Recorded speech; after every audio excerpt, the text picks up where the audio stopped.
Hello दोस्तों, स्वागत है आपका अपने यूट्यूब चैनल केपी एकेडमी पर। आज मैं आपको फिजिक्स के 200 इंपॉर्टेंट क्वेश्चन कराने वाला हूं, जो अक्सर आपको पेपरों में देखने को मिलते हैं और यहीं से क्वेश्चन रिपीट होते हैं। तो चलिए स्टार्ट करते हैं हम आज की क्लास। तो पहला क्वेश्चन है, देखो कि एसआई पद्धति में मूल मात्रकों की संख्या कितनी है। तो इसका आंसर हो जाता है 7।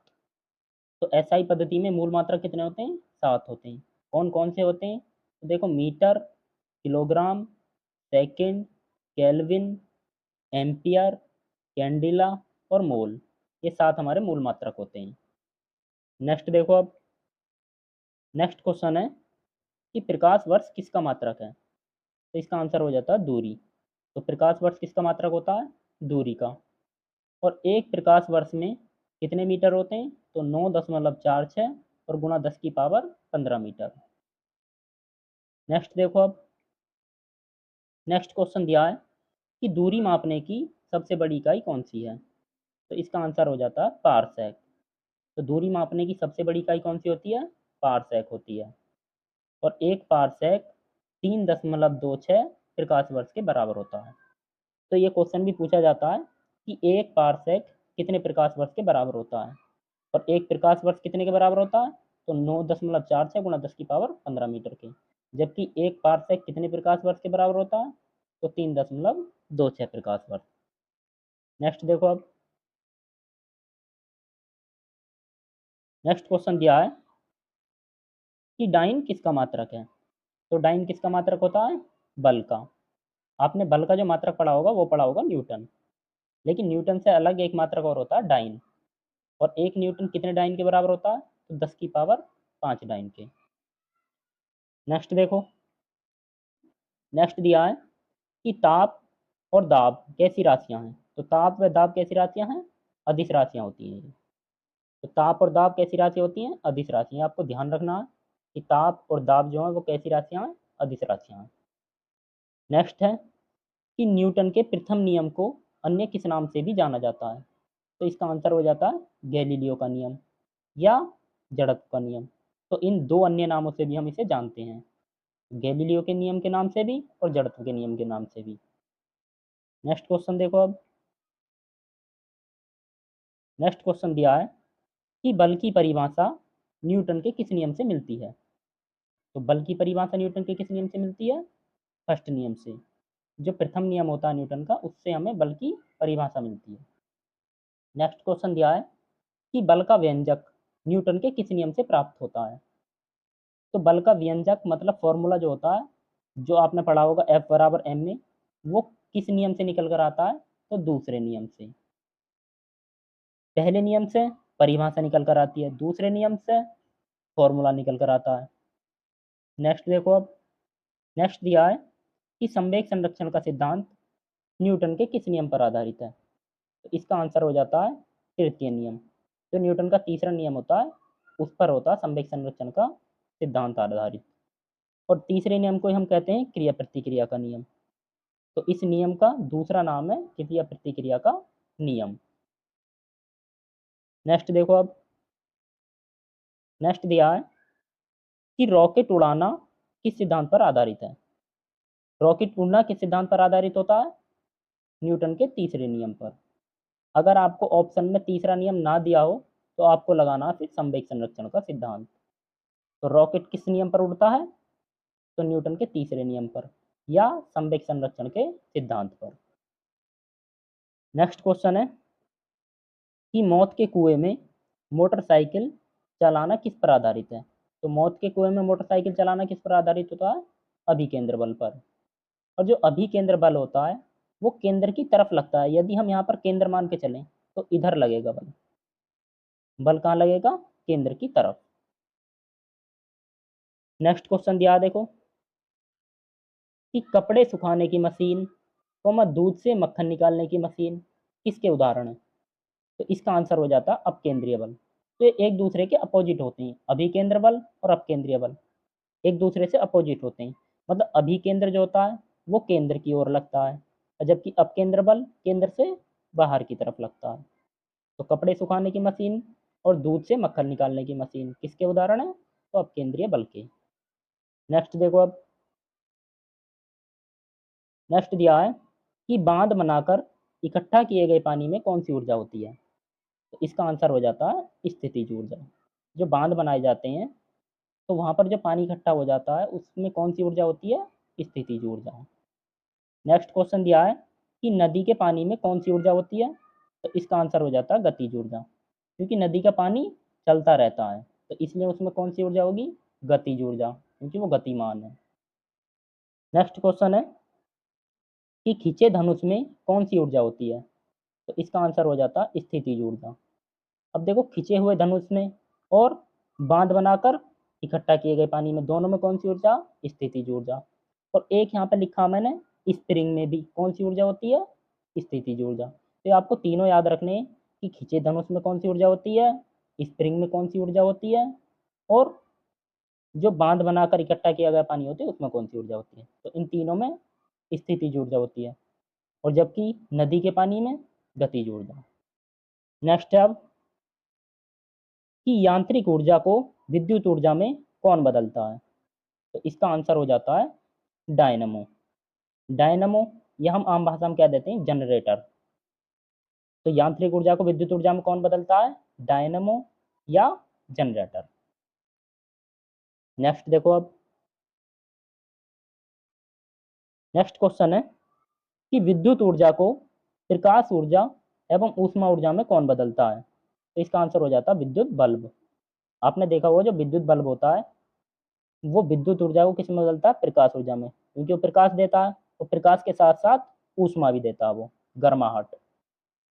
नेक्स्ट क्वेश्चन देखो अब, नेक्स्ट क्वेश्चन है कि रासायनिक ऊर्जा को विद्युत ऊर्जा में कौन बदलता है? तो इसका आंसर हो जाता है विद्युत सेल। तो रासायनिक ऊर्जा को विद्युत ऊर्जा में कौन बदलता है? विद्युत सेल। नेक्स्ट क्वेश्चन है कि कार्य करने की दर को क्या कहा जाता है? तो इसका आंसर हो जाता है शक्ति। तो कार्य करने की दर को क्या कहा जाता है? शक्ति कहा जाता है। नेक्स्ट क्वेश्चन है अब कि एक अश्व शक्ति में कितने वाट होते हैं? ये क्वेश्चन कई बार पूछा गया है कि एक अश्व शक्ति में कितने वाट होते हैं? 746 वाट। एक अश्व शक्ति में 746 वाट। नेक्स्ट क्वेश्चन, 1 किलोवाट घंटा में कितने जूल होते हैं? तो इसका आंसर हो जाता है 3.6 गुणा 10⁻6 जूल। तो ये दोनों क्वेश्चन कई बार पूछे गए, कई बार रिपीट हुए। नेक्स्ट क्वेश्चन देखो अब, कार्य करने की क्षमता को क्या कहा जाता है? तो इसका आंसर हो जाता है ऊर्जा। आपने अभी पीछे वाला क्वेश्चन देखा था कि कार्य करने की दर, कार्य करने की दर, तो दर को कहा जा रहा था शक्ति, और यहाँ पर है कार्य करने की क्षमता, तो क्षमता को क्या कहते हैं? ऊर्जा। नेक्स्ट क्वेश्चन देखो, नेक्स्ट क्वेश्चन है कि सबसे कठोर बल कौन सा होता है? तो सबसे कठोर बल कौन सा होता है? नाभिकीय बल। सबसे कमजोर बल कौन सा होता है? तो इसका आंसर हो जाता है गुरुत्वाकर्षण बल। तो ये दोनों क्वेश्चन आप एक दूसरे से अपोजिट होते हैं, मतलब सबसे कठोर बल नाभिकीय बल, सबसे कमजोर बल गुरुत्वाकर्षण बल। नेक्स्ट देखो अब, पूछा है कि सार्वत्रिक गुरुत्वाकर्षण नियतांक कैपिटल जी का मान कितना होता है? तो इसका आंसर हो जाता है 6.67 और गुणा 10⁻⁻11 न्यूटन मीटर स्क्वायर प्रति किलोग्राम स्क्वायर। ये इसका मात्रक होता है, न्यूटन मीटर स्क्वायर प्रति किलोग्राम स्क्वायर। ये होता है कैपिटल जी का मान। नेक्स्ट देखो अब, नेक्स्ट में दिया गया है कि स्मॉल जी का मान कितना होता है पृथ्वी पर? तो कितना होता है ये? 9.8 मीटर पर सेकंड स्क्वायर। नेक्स्ट क्वेश्चन पर चलते हैं अब। नेक्स्ट क्वेश्चन है कि पृथ्वी तल से ऊपर जाने या नीचे जाने पर जी के मान में क्या प्रभाव पड़ता है? तो इसका आंसर हो जाता है जी का मान घटता है। यदि हम पृथ्वी से ऊपर जा रहे हैं या नीचे जा रहे हैं तो जी के मान पर क्या प्रभाव पड़ेगा? दोनों ही स्थितियों में घटता है। नेक्स्ट क्वेश्चन देखो, पृथ्वी पर जी का मान सर्वाधिक कहाँ होता है? तो इसका आंसर हो जाता है ध्रुवों पर। तो सबसे अधिक जी का मान कहाँ होता है? ध्रुवों पर। जबकि सबसे कम कहाँ पर होता है? तो विषुवत रेखा पर। तो पृथ्वी पर जी का मान सर्वाधिक ध्रुवों पर, सबसे कम विषुवत रेखा पर। नेक्स्ट क्वेश्चन देखो अब, यदि पृथ्वी अपनी चाल की 17 गुनी चाल से घूमने लगे तब विषुवत रेखा पर जी का मान कितना होगा? तो विषुवत रेखा पर जी का मान कितना हो जाएगा? 0 हो जाएगा। नेक्स्ट क्वेश्चन देखो, यदि लिफ्ट में ऊपर जाते वक्त रस्सी टूट जाए तो भार पर क्या प्रभाव पड़ेगा? यदि हम लिफ्ट में ऊपर जा रहे हैं और अचानक से रस्सी टूट गई तो भार हमारा 0 हो जाएगा। क्या हो जाएगा? 0 हो जाएगा। नेक्स्ट क्वेश्चन देखो, पृथ्वी पर पलायन वेग का मान कितना होता है? तो पृथ्वी पर पलायन वेग का मान होता है 11.2 किलोमीटर पर सेकंड। पलायन वेग कहते किसे हैं? तो पलायन वेग उसे कहते हैं कि जो पृथ्वी के गुरुत्वाकर्षण से बाहर ले जाने में हमारी मदद करता है, मतलब कम से कम उतना वेग जिससे हम पृथ्वी के गुरुत्वाकर्षण को पार कर सकें, तो वो होता है पलायन वेग। नेक्स्ट क्वेश्चन देखो, चंद्रमा पर पलायन वेग का मान कितना होता है? तो ये होता है 2.3 किलोमीटर पर सेकेंड। पृथ्वी पर था 11.2 किलोमीटर पर सेकेंड, चंद्रमा पर कितना है? 2.3 किलोमीटर पर सेकेंड। नेक्स्ट क्वेश्चन दिया देखो, पलायन वेग कक्षीय वेग का कितने गुना होता है? तो इसका आंसर हो जाता है √2 गुना। तो पलायन वेग कक्षीय वेग का कितने गुना होता है? √2 गुना। नेक्स्ट क्वेश्चन देखो अब, नेक्स्ट क्वेश्चन दिया है कि चंद्रमा पर जी का मान पृथ्वी पर जी के मान का कितने गुना होता है? तो इसका आंसर हो जाता है 1/6। और ये चंद्रमा वाले क्वेश्चन आप सही से देख लेना एक बार, क्योंकि अभी अभी हाल में चंद्रयान 3 लॉन्च हुआ है, तो हो सकता है इससे संबंधित क्वेश्चन पूछा जाए आपसे। चलिए नेक्स्ट क्वेश्चन पर चलते हैं अब। नेक्स्ट क्वेश्चन है कि वायुमंडलीय दाब का एसआई मात्रक क्या है? तो इसका आंसर हो जाता है बार। वायुमंडलीय दाब का एसआई मात्रक क्या होता है? बार। और एक बार कितने न्यूटन मीटर स्क्वायर के बराबर होता है? तो 10⁵ न्यूटन प्रति मीटर स्क्वायर के बराबर, क्योंकि दाब का मात्रक होता है न्यूटन प्रति मीटर स्क्वायर, जबकि वायुमंडलीय दाब का कितना होता है? बार। नेक्स्ट क्वेश्चन देखो, पहाड़ों पर खाना देर में पकता है क्यों? आपने अक्सर देखा होगा सवाल कि पहाड़ों पर खाना बनाते वक्त परेशानी आती है, इस प्रकार से पूछा जाए, तो उसका एक ही कारण है, वायुमंडलीय दाब की कमी। तो वायुमंडलीय दाब की कमी के कारण क्या होता है? खाना देर में पकता है, क्योंकि हम जितना ऊपर जाएंगे, पृथ्वी तल से ऊपर जाएंगे, तो वायुमंडलीय दाब घटता जाता है। दाब घटेगा यदि हम ऊंचाई बढ़ा रहे हैं, तो पहाड़ों पर जाने पर ऊंचाई बढ़ेगी, इसलिए दाब कम हो जाता है, वायुमंडलीय दाब जो होता है हमारा वो कम हो जाता है। नेक्स्ट क्वेश्चन है देखो, वायुमंडलीय दाब किससे मापा जाता है? तो इसका आंसर हो जाता है बैरोमीटर। तो वायुमंडलीय दाब किससे मापा जाता है? बैरोमीटर से। नेक्स्ट क्वेश्चन देखो अब, बैरोमीटर का पाठ्यांक जब एकदम से नीचे गिरता है, क्या होता है? एकदम से नीचे गिरता है, तो मौसम कैसा रहने की संभावना होती है? तो जब एकदम से नीचे गिरे तो तब आंधी आने की संभावना होती है। अब देखो अगला क्वेश्चन दिया है इससे कि जब धीरे धीरे नीचे गिरता है पाठ्यांक, तब क्या होता है? वर्षा आने की संभावना होती है। और जब धीरे धीरे ऊपर चढ़ता है तब दिन साफ रहने की संभावना होती है। तो ये 3 क्वेश्चन है हमारे, 3 क्वेश्चन है ये। तो तीनों को आप एक बार सही से देख लेना कि एकदम से नीचे गिरता है तो आंधी आने की संभावना होती है, धीरे धीरे नीचे गिरता है तब वर्षा आने की संभावना होती है, और जब धीरे धीरे ऊपर चढ़ता है तब दिन साफ रहने की संभावना रहती है। नेक्स्ट देखो अब, नेक्स्ट क्वेश्चन है कि हाइड्रोलिक लिफ्ट हाइड्रोलिक प्रेस किस सिद्धांत पर कार्य करते हैं? इसका आंसर हो जाता है पास्कल के नियम पर। तो हाइड्रोलिक लिफ्ट और हाइड्रोलिक प्रेस किस सिद्धांत पर कार्य करते हैं? पास्कल के नियम पर। नेक्स्ट क्वेश्चन देखो, दाब बढ़ाने पर मोम व घी का गलनांक क्या हो जाता है? बढ़ जाता है। अगर हम किसी चीज पर दाब बढ़ाते हैं तो उसका जो गलनांक है वो बढ़ जाएगा। नेक्स्ट क्वेश्चन दिया है कि दाब बढ़ाने पर बर्फ का गलनांक क्या होता है? घट जाता है। अर्थात यदि हम दाब बढ़ाते हैं बर्फ पर तो उसका गलनांक कम हो जाएगा। नेक्स्ट क्वेश्चन देखो अब,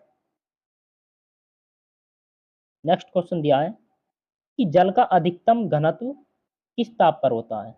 तो ये बहुत इंपॉर्टेंट क्वेश्चन है, ये कई बार पूछा गया है कि जल का अधिकतम घनत्व किस ताप पर होता है। तो आंसर हो जाता है 4 डिग्री सेंटीग्रेड पर। क्योंकि बहुत से क्या करते हैं 0 डिग्री सेंटीग्रेड लगा देते हैं वो, कि जल का अधिकतम घनत्व कितना होगा ना, 0 डिग्री सेंटीग्रेड, जबकि आंसर होता है 4 डिग्री सेंटीग्रेड।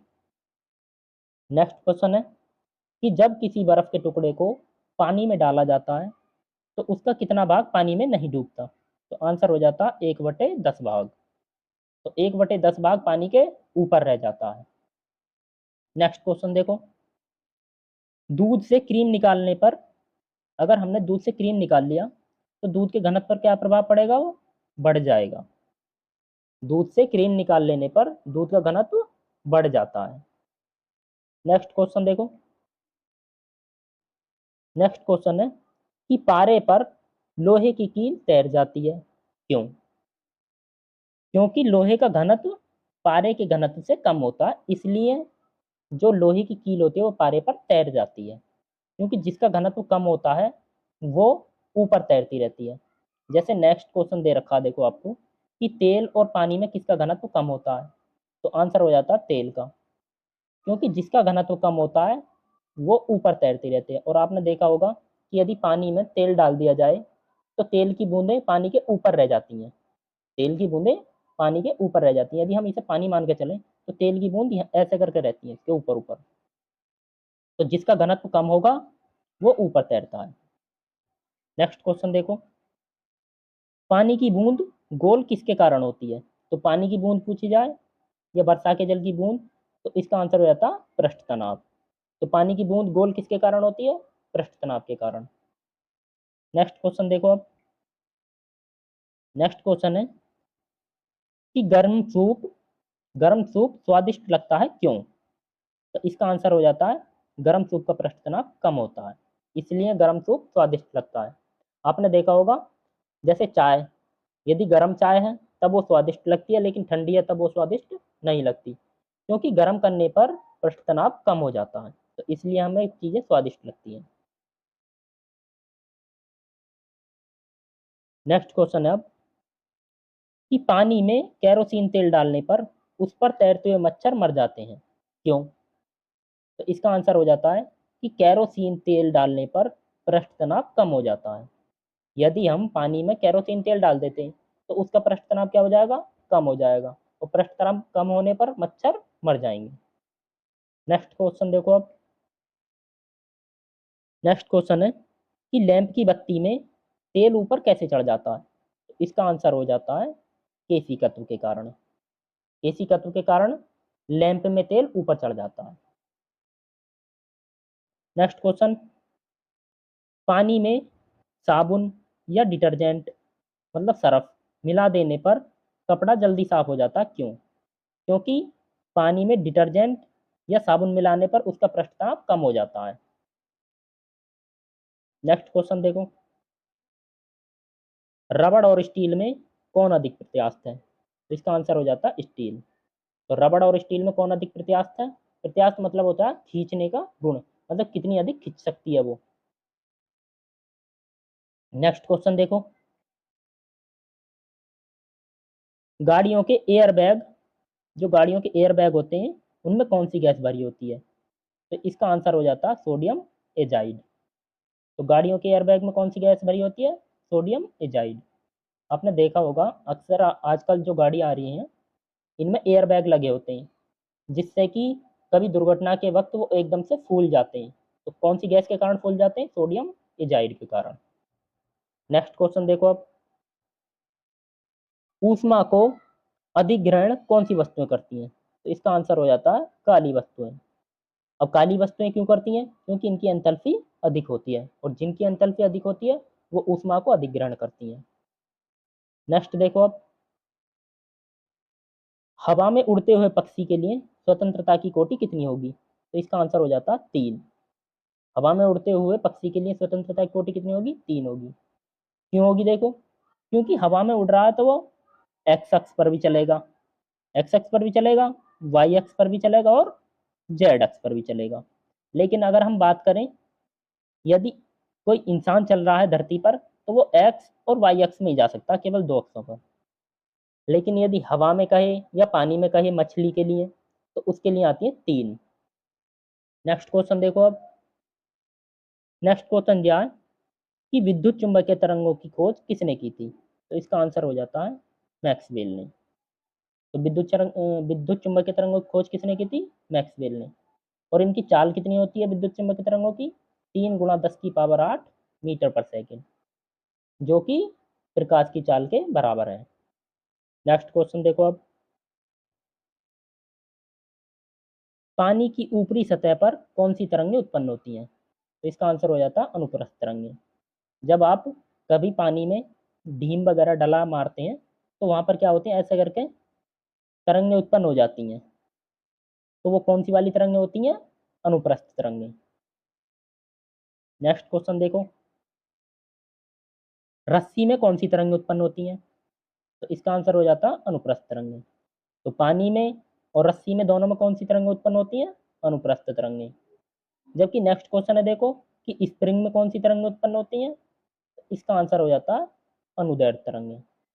ये 3 क्वेश्चन है तरंग, मतलब कौन कौन सी तरंग उत्पन्न होती हैं। ये था कि पानी में कौन सी थी? अनुप्रस्थ तरंग। सेकंड था कि रस्सी में कौन सी तरंगें थी? अनुप्रस्थ तरंग। जबकि स्प्रिंग में कौन सी है? अनुदैर्ध्य तरंग। नेक्स्ट क्वेश्चन देखो अब। सुरंग एवं गर्त कौन सी तरंगों में देखने को मिलते हैं? तो सुरंग एवं गर्त कौन सी तरंगों में देखने को मिलते हैं? अनुप्रस्थ तरंगों में। कौन सी तरंगों में? अनुप्रस्थ तरंगों में, क्योंकि इस प्रकार से चलती हैं, इस प्रकार से। नेक्स्ट क्वेश्चन दिया है कि संपीड़न और विरलन कौन सी तरंगों में देखने को मिलते हैं? इसका आंसर हो जाता है अनुदैर्ध्य तरंग। तो संपीड़न और विरलन अनुदैर्ध्य तरंगों में, जबकि सुरंग और गर्त अनुप्रस्थ तरंगों में। नेक्स्ट क्वेश्चन है सीसीटीवी कैमरे में किन तरंगों का उपयोग किया जाता है? तो सीसीटीवी कैमरे में किन तरंगों का उपयोग किया जाता है? अवरक्त तरंगों का। इन्हें इंग्लिश में बोलते हैं इंफ्रारेड। और रिमोट कंट्रोल जो होता है उसमें कौन सी किरणों का यूज किया जाता है? उनमें भी इन्हीं किरणों का यूज किया जाता है, अवरक्त किरणों का। नेक्स्ट क्वेश्चन देखो। रेडियो एक्टिव पदार्थ तथा परमाणु बम से कौन सी तरंगें निकलती हैं? तो आंसर हो जाता है इसका गामा किरणें। तो रेडियो एक्टिव पदार्थ और परमाणु बम, इन दोनों से कौन सी तरंगें उत्पन्न होती हैं? गामा। नेक्स्ट क्वेश्चन देखो। द्वितीयक लोलक का आवर्तकाल कितना होता है? तो इसका आंसर हो जाता है 2 सेकंड। और ये देखो द्वितीयक, द्वितीयक मतलब क्या होता है? 2। तो इसलिए इसका आवर्तकाल भी कितना होगा? 2 सेकंड। नेक्स्ट क्वेश्चन है जल में ध्वनि की चाल कितनी होती है? तो जल में ध्वनि की चाल कितनी होती है? 1483 मीटर पर सेकंड। और आपको वायु में तो पता ही होगा, वायु में कितनी होती है? 332 मीटर पर सेकंड। नेक्स्ट क्वेश्चन देखो अब। नेक्स्ट क्वेश्चन है कि परम शून्य ताप किसे कहते हैं? परम शून्य ताप किसे कहते हैं? तो इसका आंसर हो जाता है 0 डिग्री केल्विन को। परम शून्य ताप किसको कहते हैं? 0 डिग्री केल्विन या -273 डिग्री सेंटीग्रेड। तो या तो आप बोल दो 0 डिग्री केल्विन, या बोल दो आप -273 डिग्री सेंटीग्रेड। नेक्स्ट क्वेश्चन देखो अब। नेक्स्ट क्वेश्चन है कि श्रव्य तरंगों की आवृत्ति कितनी होती है? तो श्रव्य तरंगों की आवृत्ति कितनी होती है? 20 हर्ट्ज से 20,000 हर्ट्ज तक। श्रव्य तरंगें उन्हें कहते हैं जिसे हमारे कान सुन सकते हैं। तो इनकी आवृत्ति होती है 20 हर्ट्ज से 20,000 हर्ट्ज तक। जबकि एक होती है पराश्रव्य तरंगें, इनकी आवृत्ति कितनी होती है? 20,000 हर्ट्ज से अधिक। 20,000 हर्ट्ज से अधिक पराश्रव्य तरंगें। नेक्स्ट क्वेश्चन देखो। नेक्स्ट है कि हमारा कान, जो हमारे कान होते हैं, उन पर ध्वनि का प्रभाव कितने समय तक रहता है? तो हमारे कानों पर ध्वनि का प्रभाव कितने समय तक रहता है? 1/10 सेकंड तक। नेक्स्ट क्वेश्चन देखो। एक्स किरणों की खोज किसने की थी? तो आंसर हो जाता है इसका रोंटगन। तो एक्स किरणों की खोज किसने की थी? रोंटगन ने। नेक्स्ट क्वेश्चन है कि चमगादड़ कौन सी तरंगें उत्सर्जित करती है? तो इसका आंसर हो जाता है पराश्रव्य तरंग। तो चमगादड़ कौन सी तरंगें उत्सर्जित करती है? पराश्रव्य तरंगें। और पराश्रव्य तरंगों की आवृत्ति कितनी होती है? मैंने अभी बताया था आपको, 20,000 हर्ट्ज से अधिक। नेक्स्ट क्वेश्चन देखो अब। अवरक्त किरणों की खोज किसने की थी? तो इसका आंसर हो जाता है हर्शेल ने। अवरक्त किरणों की खोज हर्शेल ने। नेक्स्ट क्वेश्चन है कि डब्ल्यूएचओ ने बातचीत के लिए ध्वनि की तीव्रता कितनी मानी है? अर्थात जब हम बातचीत करते हैं तो कितनी तीव्रता की होनी चाहिए ध्वनि? 45 डेसिबल की। और यदि 90 डेसिबल से अधिक ध्वनि है तो उसे हम किसकी कैटेगरी में रखते हैं? शोर की कैटेगरी में, कि शोर मचाया जा रहा है। तो 90 डेसिबल से अधिक शोर मचाने की कैटेगरी में, जबकि 45 डेसिबल बातचीत के लिए। नेक्स्ट क्वेश्चन देखो। नेक्स्ट क्वेश्चन है कि प्रतिध्वनि सुनने के लिए श्रोता तथा परावर्तक सतह के बीच न्यूनतम कितनी दूरी होनी चाहिए? तो श्रोता और परावर्तक सतह के बीच कितनी न्यूनतम दूरी होनी चाहिए? 17 मीटर। नेक्स्ट देखो। नेक्स्ट क्वेश्चन दिया है कि सबसोनिक स्पीड क्या होती है? तो सबसोनिक स्पीड होती है 1 मैक से कम स्पीड। अब आप कहोगी 1 मैक कितना होता है? तो 1 मैक किसे बोलते हैं? 1 मैक होता है ध्वनि की चाल का 1 गुना। 1 मैक का मतलब होता है ध्वनि की चाल से 1 गुना।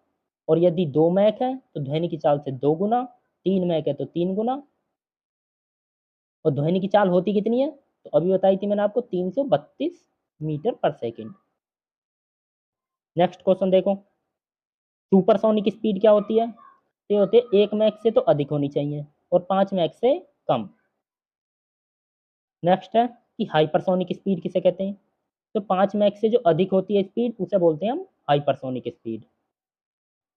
नेक्स्ट क्वेश्चन देखो अब। नेक्स्ट है कि बैलिस्टिक मिसाइल कौन सी होती हैं?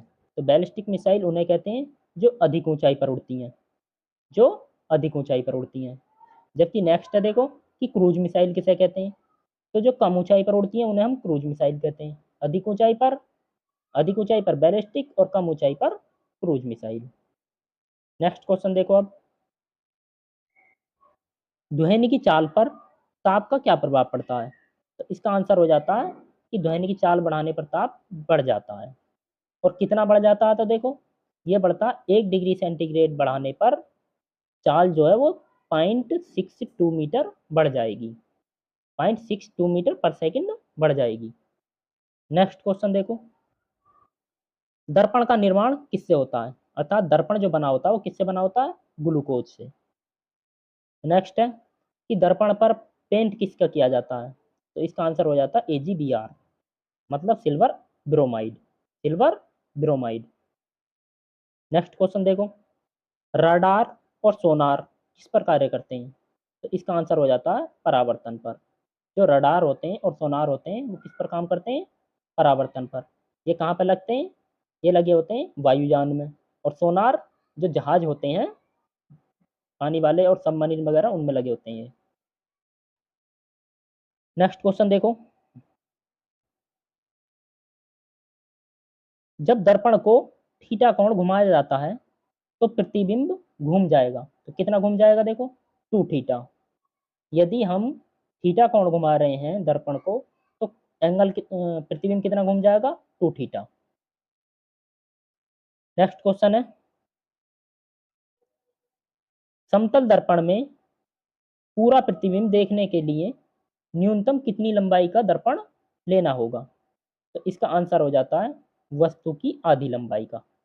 तो समतल दर्पण में पूरा प्रतिबिंब देखने के लिए हमें कितनी लंबाई का दर्पण लेना चाहिए? वस्तु से आधी लंबाई का। ये क्वेश्चन पूछा गया है। नेक्स्ट क्वेश्चन है देखो कि कौन सा दर्पण छोटी वस्तुओं को बड़ा कर देता है? तो इसका आंसर हो जाता है अवतल दर्पण। जो अवतल दर्पण होता है वो छोटी वस्तुओं को बड़ा दिखाता है। तो इसलिए इसका यूज करते हैं हम, जो कान नाक और गले वाले डॉक्टर होते हैं वो इसका यूज करते हैं। छोटी फुंसी वगैरह हुई नाक में तो उसे देखने के लिए किसका यूज करते हैं? अवतल दर्पण का। नेक्स्ट क्वेश्चन है कि सोलर कुकर में कौन सा दर्पण प्रयोग किया जाता है? तो इसका भी आंसर क्या होता है? अवतल दर्पण। तो इन दोनों में किसका यूज किया जाता है? अवतल दर्पण का। नेक्स्ट देखो अब। नेक्स्ट क्वेश्चन है कि वाहनों में साइड मिरर के रूप में कौन से दर्पण का उपयोग किया जाता है? तो साइड मिरर के रूप में किसका उपयोग किया जाता है? उत्तल दर्पण का। जो आपकी बाइकों में लगे होते हैं, जो पीछे की गाड़ियों को देखने के लिए लगाए जाते हैं, तो किसका यूज किया जाता है? उत्तल दर्पण का। नेक्स्ट क्वेश्चन देखो अब। गाड़ियों की हेडलाइट में कौन सा दर्पण लगा होता है? तो इसका आंसर हो जाता है अवतल दर्पण। जो सामने वाली हेडलाइट लगी होती है उनमें कौन सा दर्पण होता है? अवतल दर्पण। नेक्स्ट है कि तारों का टिमटिमाना किस पर आधारित है? इसका आंसर हो जाता है प्रकाश के अपवर्तन पर।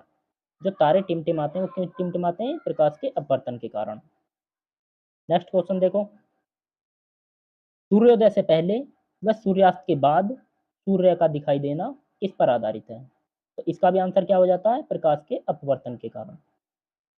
प्रकाश के अपवर्तन पर आधारित है। नेक्स्ट क्वेश्चन देखो, हीरे का अपवर्तनांक कितना होता है? एक क्वेश्चन पूछा हुआ है कि हीरे का अपवर्तनांक कितना होता है? 2.4। 2.4। जबकि एक क्वेश्चन और देखो, कांच का अपवर्तनांक 1.5, जल का अपवर्तनांक 4/3। तो ये 3 क्वेश्चन हो जाते हैं कि हीरे का अपवर्तनांक 2.4, जल का अपवर्तनांक 1.5 और कांच का अपवर्तनांक 1.5 और जल का अपवर्तनांक 4/3। नेक्स्ट क्वेश्चन देखो, अब जल में सिक्का थोड़ा उठा हुआ प्रतीत होता है, क्यों? तो क्यों प्रतीत होता है सिक्का उठा हुआ? प्रकाश के अपवर्तन के कारण।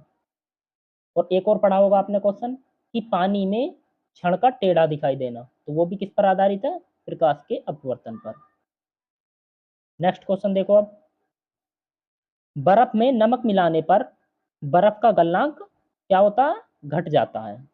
यदि आप बर्फ में नमक मिला देते हैं तो जो गलनांक है उसका वो कम हो जाता है, मतलब अब धीरे धीरे पिघलेगी वो। नेक्स्ट क्वेश्चन है कि सूर्य के प्रकाश को पृथ्वी तक आने में कितना समय लगता है? तो इसका आंसर हो जाता है 8 मिनट 16.6 सेकेंड। 8 minute 16.6 second. और जो पृथ्वी से सूर्य तक की दूरी होती है वो कितनी होती है? 14 करोड़ 92 लाख किलोमीटर। सूर्य से पृथ्वी की दूरी 14 करोड़ 92 लाख किलोमीटर। नेक्स्ट देखो, नेक्स्ट क्वेश्चन है कि चंद्रमा से परावर्तित प्रकाश को पृथ्वी तक आने में कितना समय लगता है? तो इसका आंसर हो जाता है 1.28 सेकेंड। 1.28 सेकेंड। जबकि पृथ्वी से चंद्रमा की दूरी कितनी होती है? 3,84,000 किलोमीटर। और सूर्य की कितनी थी? 14 crore 92 lakh kilometre. Next question देखो, नेक्स्ट क्वेश्चन है कि निर्वात या वायु में प्रकाश की चाल कितनी होती है? तो इसका आंसर हो जाता है 3 × 10⁸ मीटर पर सेकेंड। तो निर्वात या वायु में प्रकाश की चाल कितनी होती है? 3 × 10⁸ मीटर पर सेकेंड। और जल में कितनी होती है? देखो, जो जल में प्रकाश की चाल होती है वो कितनी होती है? 2.25 × 10⁸ मीटर पर सेकेंड। नेक्स्ट क्वेश्चन देखो, आकाश नीला क्यों दिखाई देता है? तो इसका आंसर हो जाता है प्रकाश के प्रकीर्णन के कारण। तो आकाश का नीला दिखाई देना प्रकाश के प्रकीर्णन के कारण। नेक्स्ट देखो, रमन प्रभाव की खोज किसने की थी? इसका आंसर हो जाता सीवी रमन।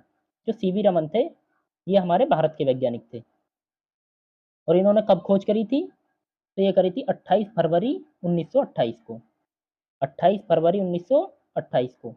इसलिए हम 28 फरवरी को राष्ट्रीय विज्ञान दिवस के रूप में मनाते हैं, क्योंकि इन्होंने 28 फरवरी को रमन प्रभाव की खोज करी थी, इसलिए हम 28 फरवरी को विज्ञान दिवस के रूप में मनाते हैं। नेक्स्ट क्वेश्चन देखो, नेक्स्ट क्वेश्चन है हीरा क्यों चमकता है? तो हीरा क्यों चमकता है? पूर्ण आंतरिक परावर्तन के कारण। पूर्ण आंतरिक परावर्तन के कारण। नेक्स्ट देखो, रेगिस्तान में मरीचिका का बनना किस पर आधारित है? तो ये भी किस पर आधारित है? पूर्ण आंतरिक परावर्तन पर। तो हीरे का चमकना या रेगिस्तान में मरीचिका का बनना किस पर आधारित होता है? पूर्ण आंतरिक परावर्तन पर। नेक्स्ट क्वेश्चन देखो, निकट दृष्टि दोष के निवारण के लिए किस लेंस का उपयोग किया जाता है? तो इसका आंसर हो जाता है अवतल लेंस। इसका अवतल लेंस का। जबकि दूरदृष्टि दोष के लिए उत्तल लेंस का किया जाता है। नेक्स्ट क्वेश्चन देखो, लेंस की क्षमता का मात्रक क्या होता है? तो इसका आंसर हो जाता है डायप्टर। तो लेंस की क्षमता का मात्रक क्या होता है? डायप्टर। नेक्स्ट है कि प्राथमिक इंद्रधनुष कब बनता है? तो प्राथमिक इंद्रधनुष कब बनता है? जब सूर्य की किरणों का 2 बार अपवर्तन व 1 बार परावर्तन हो। तो प्राथमिक इंद्रधनुष कब बनेगा? जब सूर्य की किरणों का 2 बार अपवर्तन और एक बार परावर्तन हो। जबकि द्वितीयक कब बनता है, देखो द्वितीयक इंद्रधनुष 2 बार परावर्तन होना चाहिए और 2 बार अपवर्तन होना चाहिए। नेक्स्ट क्वेश्चन देखो, द्वितीयक इंद्रधनुष में बाहर की ओर कौन सा रंग होता है? बाहर की ओर मतलब ऊपर की साइड, तो कौन सा होता है? बैंगनी रंग। जबकि अंदर की साइड कौन सा होता है? तो लाल रंग होता है। और प्राथमिक इंद्रधनुष जस्ट इसका अपोजिट होता है एकदम, अर्थात उसके बैंगनी रंग कहाँ पर होगा? बैंगनी रंग होगा नीचे की साइड, और ऊपर की साइड कौन सा होगा? लाल रंग। नेक्स्ट देखो, अब नेत्रदान में नेत्र का कौन सा भाग दान किया जाता है? इंपॉर्टेंट क्वेश्चन है बहुत ज्यादा, कि नेत्रदान में नेत्र का कौन सा भाग दान किया जाता है? कॉर्निया। नेक्स्ट क्वेश्चन, आंखों में जो सफेद भाग दिखाई देता है उसे क्या कहा जाता है? तो इसका आंसर हो जाता है स्क्लेरा, या हिंदी में बोलते हैं इसे श्वेत पटल। श्वेत पटल या स्क्लेरा। नेक्स्ट क्वेश्चन देखो, नेक्स्ट क्वेश्चन है कि आंखों का रंग लाल पड़ जाना क्या कहलाता है? तो इसका आंसर हो जाता है कंजक्टिवा। तो आंखों का रंग लाल पड़ जाना क्या कहलाता है? कंजक्टिवा। कभी कभी आंखें क्या होती है? लाल पड़ जाती हैं, तो उसे बोलते हैं हम कंजक्टिवा। नेक्स्ट, जानवरों की आंखें रात में क्यों चमकती हैं? तो इसका आंसर हो जाता है टिपिडम लूसीडम द्रव के कारण। उनकी आंखों में एक द्रव पाया जाता है जिसे बोलते हैं हम टिपिडम लूसीडम। नेक्स्ट क्वेश्चन देखो, नेक्स्ट क्वेश्चन दिया है कि रेटिना पर वस्तु का प्रतिबिंब कैसा बनता है? तो रेटिना पर वस्तु का प्रतिबिंब उल्टा और वास्तविक बनता है। नेक्स्ट है कि कहाँ पर बना प्रतिबिंब सबसे अधिक स्पष्ट दिखाई देता है? तो इसका आंसर हो जाता है पीत बिंदु पर। तो पीत बिंदु पर बना प्रतिबिंब सबसे अधिक स्पष्ट दिखाई देता है। नेक्स्ट क्वेश्चन, जरा दृष्टि दोष से पीड़ित व्यक्ति कौन से लेंस का उपयोग करता है? मतलब उसे कौन सा लेंस उपयोग करना चाहिए? तो इसका आंसर हो जाता है ड्यूफोकस लेंस। तो जरा दृष्टि दोष के लिए ड्यूफोकस लेंस, और मैंने अभी आपको थोड़ी देर पहले बताया था कि निकट दृष्टि दोष के लिए अवतल लेंस और दूर दृष्टि दोष के लिए उत्तल लेंस। नेक्स्ट क्वेश्चन देखो, अब स्पष्ट दृष्टि की न्यूनतम दूरी कितनी होती है? तो इसका आंसर हो जाता है 25 सेंटीमीटर। तो स्पष्ट दृष्टि की न्यूनतम दूरी कितनी होती है? 25 सेंटीमीटर। नेक्स्ट, सूक्ष्मदर्शी में कौन सा लेंस लगा होता है? तो आंसर हो जाता है इसका उत्तल लेंस। सूक्ष्मदर्शी में उत्तल लेंस लगा होता है। नेक्स्ट है कि आवेश की खोज किसने की थी? तो इसका आंसर हो जाता है थेल्स। जो आवेश होता है उसकी खोज किसने की थी? थेल्स ने। नेक्स्ट देखिए, अब नेक्स्ट है कि धारा का मात्रक क्या होता है? तो धारा का मात्रक क्या है? एम्पियर। धारा का मात्रक एम्पियर होता है। नेक्स्ट देखो, नेक्स्ट है कि तड़ित चालक का आविष्कार किसने किया? तो इसका आंसर हो जाता है बेंजामिन फ्रैंकलिन ने। बेंजामिन फ्रैंकलिन ने। नेक्स्ट, सबसे अच्छा चालक कौन सा है? तो सबसे अच्छा चालक कौन सा होता है? चांदी। उसके बाद सेकंड नंबर पर कौन होता है? कॉपर। नेक्स्ट क्वेश्चन, विद्युत विद्युत धारिता का एसआई मात्रक क्या होता है? तो आंसर हो जाता है इसका फैरड। तो धारिता का मात्रक क्या होता है? फैरड। नेक्स्ट क्वेश्चन देखो, प्रतिरोध का मात्रक। तो प्रतिरोध का क्या होता है? ओम। तो मैंने अभी आपको 3 मात्रक बताए हैं। एक तो धारा का मात्रक, वो एम्पियर था, और एक धारिता का मात्रक, वो फैरड है, और एक बताया प्रतिरोध का, इसका ओम है। ठीक, 3 मात्रक बताएंगे। नेक्स्ट क्वेश्चन देखो, अब बल्ब में जो तंतु लगा होता है वह किसका बना होता है? तो इसका आंसर हो जाता है टंगस्टन। और टंगस्टन का प्रतीक क्या होता है? तो होता है कैपिटल डब्ल्यू। जो कैपिटल डब्ल्यू होता है वो टंगस्टन का प्रतीक होता है। नेक्स्ट क्वेश्चन देखो, बल्ब में कौन सी गैस भरी होती है? तो इसका आंसर हो जाता है आर्गन और नाइट्रोजन। ज़्यादातर जो मानते हैं वो आर्गन मानकर चलते हैं, लेकिन इसमें आर्गन के साथ साथ 15% कौन होती है? नाइट्रोजन भी होती है। 85% आर्गन और 15% नाइट्रोजन। नेक्स्ट क्वेश्चन देखो, ट्यूबलाइट में क्या भरा होता है? तो ट्यूबलाइट में क्या भरा होता है? पारा। जो कांच की ट्यूबलाइट होती है सफ़ेद कलर की, उनमें क्या भरा रहता है? वो सफ़ेद कलर का पारा। Next question, voltaic cell, Daniell cell और लेकलांसे सेल, ये किसके उदाहरण होते हैं? प्राथमिक सेल के। तो इनमें से एक एक पूछ लेता है कि वोल्टेज सेल किसका उदाहरण है, या पूछ लिया जाए डेनियल सेल किसका उदाहरण है, तो आपको किसका उदाहरण बताना, प्राथमिक सेल का।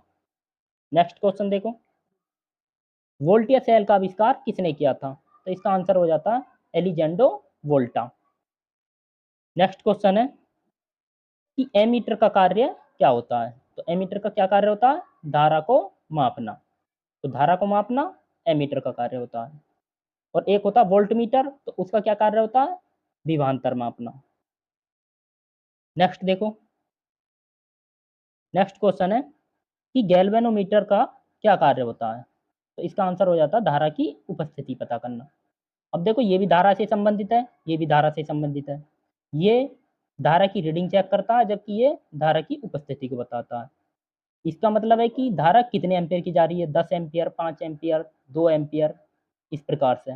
लेकिन ये मतलब ये बताता है कि धारा आ रही है या नहीं आ रही। तो केवल उपस्थिति चेक करनी होती है, तो हम करते हैं गैल्वेनोमीटर से। नेक्स्ट क्वेश्चन देखो, घरों में जो बिजली आती है वह कितने एम्पियर के, वह कितने वोल्टेज की आती है, तो ये होता है 10 एम्पियर और 220 वोल्ट। जो हमारे घरों में बिजली आती है वो 10 एम्पियर और 220 वोल्टेज की आती है। नेक्स्ट क्वेश्चन देखो, फ्यूज तार किसका बना होता है, तो इसका आंसर हो जाता है शीशा और टिन का। तो फ्यूज तार किसका बना होता है, शीशा और टिन का। नेक्स्ट क्वेश्चन है कि ट्रांसफार्मर किस सिद्धांत पर कार्य करता है, तो बहुत इंपॉर्टेंट क्वेश्चन है कि ट्रांसफार्मर किस पर कार्य करता है, अन्योन्य प्रेरण पर, अन्योन्य प्रेरण पर। नेक्स्ट क्वेश्चन देखो कि यदि किसी ट्रांसफार्मर की प्राथमिक कुंडली में फेरों की संख्या कम तथा द्वितीयक कुंडली में फेरों की संख्या अधिक, देखो पहले वाली में कम थी और दूसरी वाली में अधिक है, तब उस ट्रांसफार्मर क्या कहते हैं, उच्चई ट्रांसफार्मर। कौन सा ट्रांसफार्मर, उच्चई ट्रांसफार्मर, इंग्लिश में बोलते हैं स्टेप अप ट्रांसफार्मर। यदि इसका उल्टा कहूं मैं, कि यदि प्राथमिक कुंडली में फेरों की संख्या कम की जगह अधिक बोल दूं, क्या बोल दूं, अधिक। प्राथमिक कुंडली में फेरों की संख्या अधिक और द्वितीय कुंडली में फेरों की संख्या कम, तब उसे क्या बोलते हैं हम, स्टेप डाउन। कौन सा ट्रांसफार्मर, स्टेप डाउन ट्रांसफार्मर या निश्चयी ट्रांसफार्मर। नेक्स्ट क्वेश्चन देखो, एसी को डीसी में परिवर्तित करने वाली युक्ति क्या कहलाती है, तो इसे बोलते हैं डिस्टकारी, या इंग्लिश में बोलते हैं रेक्टिफायर। तो एसी को डीसी में परिवर्तित करने वाली युक्ति डिस्टकारी या रेक्टिफायर। जैसे आपके मोबाइल का जो चार्जर होता है उसे बोलते हैं हम डिस्टकारी, क्योंकि वो एसी को डीसी में चेंज करता है। मतलब जो विद्युत धारा है वो आपको चार्जर में लेता और डीसी फोन को प्रोवाइड कराता है। नेक्स्ट क्वेश्चन देखो, अब किस विधि द्वारा लोहे पर जिंक की परत चढ़ाई जाती है, तो इसका आंसर हो जाता है विद्युत लेपन। तो विद्युत लेपन के द्वारा लोहे पर जिंक की परत चढ़ाई जाती है। अब आपको पता है ये कि लोहे पर जिंक की परत चढ़ाते क्यों हैं, जिससे कि जंग ना लगे। नेक्स्ट क्वेश्चन देखो, हमारी आंखों पर प्रकाश कितने समय तक रहता है, तो इसका आंसर हो जाता है 1/16 सेकेंड, 1/16 सेकेंड। जबकि मैंने थोड़ी देर पहले ही आपको क्वेश्चन बताया है कि हमारे कान पर ध्वनि का प्रभाव कितने समय तक रहता है, तो वो था 1/10 सेकेंड, 1/10 सेकेंड तक। और जबकि आंखों पर प्रकाश कितने समय तक रहता है, तो 1/16 सेकेंड तक। नेक्स्ट क्वेश्चन देखो, अब नेक्स्ट क्वेश्चन है कि घरों में उपयोग की जाने वाली धारा कितने फेज की होती है, घरों में उपयोग की जाने वाली धारा कितने फेज की होती है, सिंगल फेज की। जबकि कहीं ज़्यादा धारा की जरूरत पड़ती है, जैसे उद्योग के लिए, तो उसमें आती है 3 फेज की। नेक्स्ट क्वेश्चन देखो, चुंबक किसका बना होता है, तो इसका आंसर हो जाता है मैग्नेटाइट। तो चुंबक किसका बना होता है, मैग्नेटाइट का। और मैग्नेटाइट जो अयस्क होता है वो किसका होता है, लोहे का अयस्क। नेक्स्ट क्वेश्चन देखो, अब नेक्स्ट क्वेश्चन है कि चुंबक का कौन सा ध्रुव धनात्मक होता है, तो इसका आंसर हो जाता है उत्तरी ध्रुव। जो उत्तरी ध्रुव होता है वो धनात्मक होता है, जबकि दक्षिणी ध्रुव ऋणात्मक होता है। नेक्स्ट देखो, अब नेक्स्ट क्वेश्चन दिया है कि चुंबक के फ्लक्स का मात्रक क्या होता है, तो इसका मात्रक होता है वेबर या मैक्सवेल, तो इन दोनों में से कोई भी एक। तो वेबर दिया हो तो वेबर मार देना आंसर, और मैक्सवेल दिया हो तो मैक्सवेल। और एक वेबर कितने मैक्सवेल के बराबर होता है? 10 की पावर 8 मैक्सवेल के बराबर। नेक्स्ट क्वेश्चन देखो अब, चुंबक के क्षेत्र की तीव्रता का मात्रक, तो इसका मात्रक होता है टेस्ला। चुंबक के फ्लक्स का वेबर, चुंबक की तीव्रता का टेस्ला, ये दोनों हो जाते हैं। नेक्स्ट क्वेश्चन देखो अब, लोहे का क्यूरी ताप कितना होता है? तो लोहे का क्यूरी ताप कितना होता है? 973 केल्विन। नेक्स्ट क्वेश्चन देखो अब, विषुवत रेखा पर नति या नमन कोण कितना होता है? तो नति या नमन कोण का मान कितना होगा? 0 डिग्री। नेक्स्ट क्वेश्चन देखो, परमाणु भौतिकी के पिता कौन है? तो इसका आंसर हो जाता है Ernest Rutherford. Ernest Rutherford. Next question है, भारत में परमाणु कार्यक्रम के जनक कौन थे? तो ये कौन थे? डॉक्टर होमी जहांगीर भाभा। जो डॉक्टर होमी जहांगीर भाभा थे, वो भारत में परमाणु कार्यक्रम के जनक थे। नेक्स्ट क्वेश्चन देखो, नेक्स्ट क्वेश्चन दिया है कि प्रोटॉन की खोज किसने की थी? तो इसका आंसर हो जाता है गोल्डस्टीन। जबकि इलेक्ट्रॉन की खोज किसने की थी? J Thomson. और न्यूट्रॉन की चैडविक। तो ये तीनों खोज आपको ध्यान रखनी है। प्रोटॉन की खोज गोल्डस्टीन ने, इलेक्ट्रॉन की थॉमसन ने, और न्यूट्रॉन की चैडविक ने। नेक्स्ट देखो, फोटोन की खोज किसने की थी? तो इसका आंसर हो जाता आइंस्टीन ने। फोटोन की खोज किसने की थी? आइंस्टीन ने। नेक्स्ट क्वेश्चन है कि किन्हीं दो अर्धचालकों के नाम लिखिए। तो दो अर्धचालक, सिलिकॉन हो जाता है, जर्मेनियम हो जाता है। अर्धचालक काफी सारे हैं, लेकिन ये दो मेन अर्धचालक हैं। नेक्स्ट देखो अब, ट्रायोड वाल्व का आविष्कार किसने किया था? तो ये हो जाता है लेडी फॉरेस्ट ने। ट्रायोड वाल्व का आविष्कार लेडी फॉरेस्ट ने। नेक्स्ट क्वेश्चन देखो अब, एलईडी का आविष्कार निक निक होल ने। एलईडी का आविष्कार निक होल ने। नेक्स्ट है, स्थायी चुंबक बनाने के लिए किसका उपयोग किया जाता है?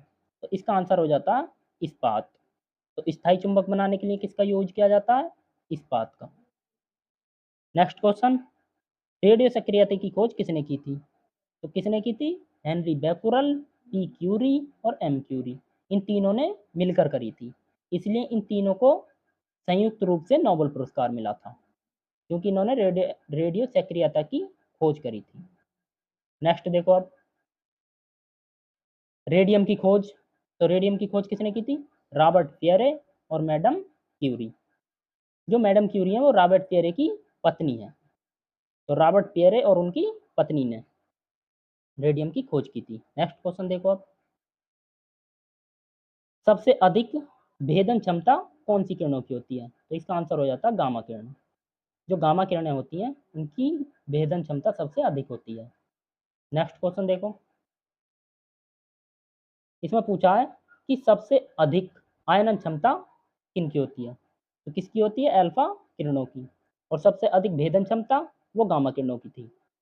नेक्स्ट क्वेश्चन है, परमाणु बम को बनाने में किसका प्रयोग किया जाता है? तो आंसर हो जाता है यूरेनियम और प्लूटोनियम।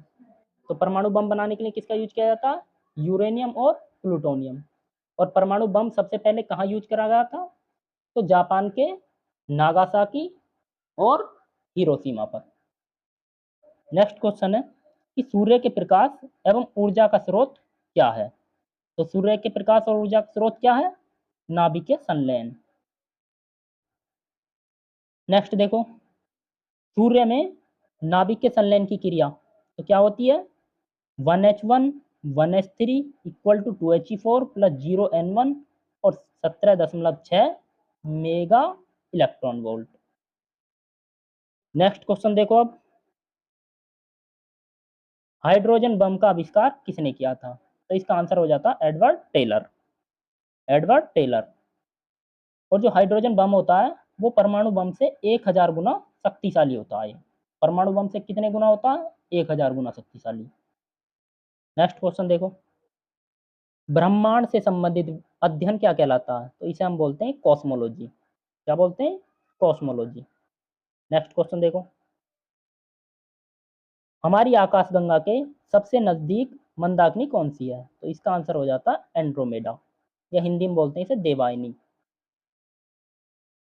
नेक्स्ट क्वेश्चन, आकाश में सबसे बड़ा तारामंडल कौन सा है? तो आकाश में सबसे बड़ा तारामंडल सेंट्रोस। नेक्स्ट क्वेश्चन, सूर्य के बाद पृथ्वी के सबसे निकट का तारा? तो ये हो जाता है Proxima Centauri, Proxima Centauri. Next question देखो, पृथ्वी अपनी धुरी पर किस दिशा में घूम रही है? तो इसका आंसर हो जाता है पश्चिम से पूरब, तो पश्चिम से पूरब की दिशा में घूम रही है। नेक्स्ट है, सर्वप्रथम ब्लैक होल की कल्पना किसने की थी? तो इसका आंसर हो जाता है मिचेल ने। तो सर्वप्रथम ब्लैक होल की कल्पना किसने की थी? मिचेल ने। नेक्स्ट क्वेश्चन है, उड़ते हुए विमान की ऊंचाई किससे नापी जाती है? तो उड़ते हुए विमान की ऊंचाई अल्टीमीटर से मापी जाती है। यदि विमान यहाँ पर जा रहा है, यहाँ से नापनी है, तो हम किससे नापते हैं? अल्टीमीटर से। नेक्स्ट क्वेश्चन देखो, हवा की गति किससे मापी जाती है? तो इसका आंसर हो जाता है एनीमोमीटर। तो हवा की गति किससे मापी जाती है? एनीमोमीटर से। नेक्स्ट है, हृदय गति की जांच किस यंत्र से की जाती है? कार्डियोग्राम से। हृदय गति की जांच कार्डियोग्राम से। नेक्स्ट, समुद्र की गहराई किस यंत्र से नापी जाती है? तो इसका आंसर हो जाता है फैदोमीटर। समुद्र की गहराई फैदोमीटर से। नेक्स्ट देखो अब, नेक्स्ट क्वेश्चन है कि पानी की सतह पर तेल की उपस्थिति की जांच किससे करते हैं? ग्रेविमीटर से। तेल की जांच किससे करते हैं? ग्रेविमीटर से। नेक्स्ट क्वेश्चन देखो, दूर स्थित वस्तुओं के ताप किस यंत्र से मापे जाते हैं? तो इसका आंसर हो जाता है पायरोमीटर। नेक्स्ट देखो, नेक्स्ट क्वेश्चन है कि कृत्रिम मौसम किस उपकरण द्वारा तैयार किया जाता है? तो इसका आंसर हो जाता है साइटोट्रॉन। जो कृत्रिम मौसम तैयार किया जाता है वो साइटोट्रॉन से तैयार किया जाता है। और कृत्रिम वर्षा किससे की जाती है? तो एजीआई से, जो सिल्वर आयोडाइड होता है उससे कृत्रिम वर्षा की जाती है। नेक्स्ट क्वेश्चन, वर्षा किस यंत्र से मापी जाती है? तो किससे मापी जाती है? रेन गेज से। नेक्स्ट देखो अब, नेक्स्ट है, भूकंप का पता किस उपकरण से लगाया जाता है? तो किससे लगाया जाता है? सिस्मोग्राफ से। किससे? सिस्मोग्राफ से। नेक्स्ट क्वेश्चन देखो अब, ट्रांसफार्मर का आविष्कार किसने किया था? माइकल फेराडे ने। Transformer Michael Faraday. नेक्स्ट है, दूरी की दूर की वस्तुओं को स्पष्ट देखने के लिए किसका यूज करते हैं? टेलीस्कोप का। तो दूर की वस्तुओं को टेलीस्कोप से। नेक्स्ट है, कार का आविष्कार निकोलस कुगनाट ने। कार का आविष्कार निकोलस कुगनाट ने। नेक्स्ट देखो, डायनामो का आविष्कार माइकल फेराडे ने करा था। नेक्स्ट है, एसी मोटर का आविष्कार निकोलस टेस्ला ने करा था। नेक्स्ट देखो कि फाउंटेन पेन का आविष्कार किसने किया था? वाटरमैन ने। वाटर से ध्यान रखना, फाउंटेन पेन, वाटरमैन। नेक्स्ट देखो अब, ग्रामोफोन का आविष्कार थॉमस एल्वा एडिसन। ग्रामोफोन का आविष्कार Thomas Alva Edison. Next question है कि टेलीफोन का आविष्कार तो किसने किया था? ग्राम बेल ने। जबकि ग्रामोफोन का थॉमस एल्वा एडिसन ने। नेक्स्ट क्वेश्चन देखो, थर्मामीटर का आविष्कार, तो थर्मामीटर का आविष्कार किसने किया था? डैनियल फारेनहाइट ने। आप जब बुखार चेक करते हैं किससे करते हैं? फारेनहाइट में। मनुष्य के नॉर्मल टेम्परेचर कितना होता है? 98.6 फारेनहाइट या 37 डिग्री सेंटीग्रेड। तो जो नॉर्मल टेम्परेचर होता है वो होता है 98.6 फारेनहाइट या 37 डिग्री सेंटीग्रेड। नेक्स्ट क्वेश्चन देखो आप, विद्युत पंखा का आविष्कार तो किसने करा था? व्हीलर ने। नेक्स्ट है, मोटरसाइकिल का आविष्कार, तो मोटरसाइकिल का आविष्कार किसने किया था? डेमलर ने। नेक्स्ट क्वेश्चन देखो, रेडियो का आविष्कार, तो रेडियो का आविष्कार किसने किया था? मार्कोनी ने। नेक्स्ट क्वेश्चन, सौरमंडल की खोज किसने की थी? तो कॉपरनिक्स ने की थी। नेक्स्ट क्वेश्चन देखो अब। नेक्स्ट क्वेश्चन है कि ग्रहों की खोज किसने की थी? इसका आंसर हो जाता केपलर। नेक्स्ट क्वेश्चन देखो अब, माइक्रोफोन का आविष्कार। तो माइक्रोफोन का आविष्कार किसने किया था? ग्राहम बेल ने। माइक्रोफोन का ग्राहम बेल ने किया था आविष्कार। नेक्स्ट क्वेश्चन है, कंप्यूटर का आविष्कार किसने किया था? तो ये हो जाता है चार्ल्स बेबेज। कंप्यूटर का आविष्कार चार्ल्स बेबेज। इसलिए चार्ल्स बेबेज को हम क्या बोलते हैं? कंप्यूटर का जनक या कंप्यूटर का पिता कहा जाता है। ठीक है। नेक्स्ट क्वेश्चन देखो अब। नेक्स्ट क्वेश्चन है कि दूध की शुद्धता किससे मापी जाती है? तो दूध की शुद्धता किससे मापी जाती है? लैक्टोमीटर। दूध की शुद्धता लैक्टोमीटर से। तो कहीं भी आपको दूध वर्ड दिखाई दे, तो मतलब लैक्ट दिखाई दे, तब आपको दूध दूध से रिलेट करना है उसे। किससे? दूध से। और कहीं दूध दिखाई देता है तो लैक्ट से रिलेट करना है उसे। तो लैक्टोमीटर, दूध। नेक्स्ट क्वेश्चन है देखो, अर्घ किसका मात्रक है? तो अर्घ किसका मात्रक होता है? कार्य का। अर्घ किसका मात्रक होता है? कार्य का। और आपने पढ़ा होगा जूल। कार्य का मात्रक क्या पढ़ा था? जूल। तो एक जूल में 10 की पावर 7 अर्घ होते हैं। कितने अर्घ होते हैं? 10 की पावर 7 अर्घ। तो ये हमारे आज के कुछ क्वेश्चन थे। करीब 200 के आसपास में क्वेश्चन होंगे, क्योंकि मैंने आपको बीच बीच में वैसे भी क्वेश्चन बताए आपको साइड में। तो कैसी लगी दोस्तों क्लास? कमेंट करके जरूर बताना।